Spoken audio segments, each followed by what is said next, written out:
Assalamualaikum warahmatullahi wabarakatuh. Nama saya Febiola, NIM 12220724461, jurusan Ilmu Hukum Lokal C semester 6. Saya akan membahas sedikit materi pada mata kuliah Hukum Laut, yaitu zona laut teritorial dan zona tambahan. Yang pertama, zona laut teritorial. Batas laut teritorial yang disebut juga sebagai territorial sea merupakan sebuah batas perairan yang ditarik sejauh 12 mil laut atau sekitar 22.224 km dari garis dasar laut. Garis dasar tersebut ditarik pada pantai ketika air laut sedang surut dan menghubungkan titik-titik ujung pulau. Indonesia memiliki kedaulatan penuh atas wilayah laut, dasar laut, subsoil, dan udara yang berada di dalam batas laut teritorial tersebut. Selain memiliki hak atas sumber daya di dalamnya, Indonesia juga memiliki kewajiban untuk memastikan adanya kebebasan berlayar yang aman dan damai melalui jalur tradisional maupun jalur kepulauan bagi pelayaran internasional. Wilayah kedaulatan yang menjadi batas wilayah bukan hanya pada bagian pedalaman laut saja, tetapi juga mencakup ruang udara di atas laut tersebut. Tidak hanya Indonesia, negara yang mempunyai laut teritorial yakni Filipina dan Jepang. Indonesia termasuk negara kepulauan yang mempunyai wilayah teritorial sebesar 8 juta km persegi dan panjang garis pantainya hingga 81.000 km. Selain itu, penduduknya yang tinggal di kawasan pesisir yang mencapai 40 juta lebih penduduk.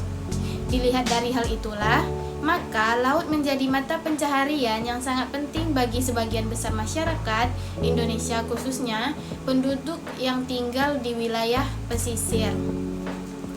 Agar mata pencaharian para nelayan tidak hilang, maka negara wajib menjaga wilayah di perbatasan laut dengan negara lain. Pasalnya, banyaknya para nelayan asing yang mencari ikan di perairan Indonesia.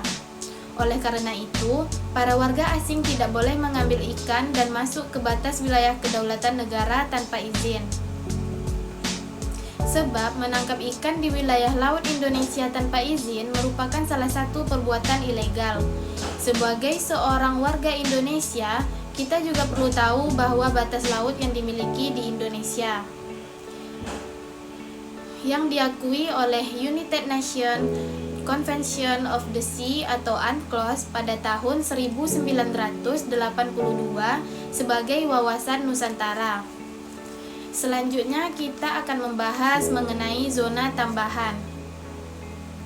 Menurut pasal 33 UNCLOS 3 pada tahun 1973 sampai dengan 1982, zona tambahan adalah zona maritim yang batas terluarnya ditentukan maksimum 24 mil laut di luar batas laut teritorial dari garis pangkal dengan referensi yang sama dalam pengukuran lebar laut teritorial.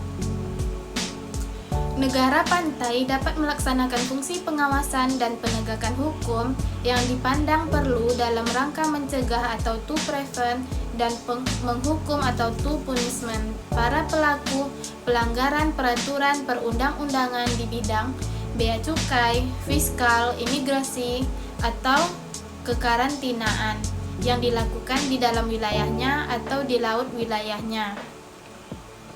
Selanjutnya, ciri-ciri zona tambahan. Yang pertama, lebarnya tidak melebihi 24 mil laut. Yang kedua, berfungsi untuk mencegah pelanggaran hukum. Yang ketiga, memungkinkan negara pantai untuk mencegah dan menghukum kejahatan. Yang keempat, memungkinkan negara pantai untuk melakukan pengawasan kepabeanan dan imigrasi, bea cukai, dan karantina kesehatan. Baiklah, itu saja materi yang dapat saya sampaikan. Apabila ada salah kata, saya mohon maaf. Semoga materi ini dapat bermanfaat bagi teman-teman semuanya. Wassalamualaikum warahmatullahi wabarakatuh.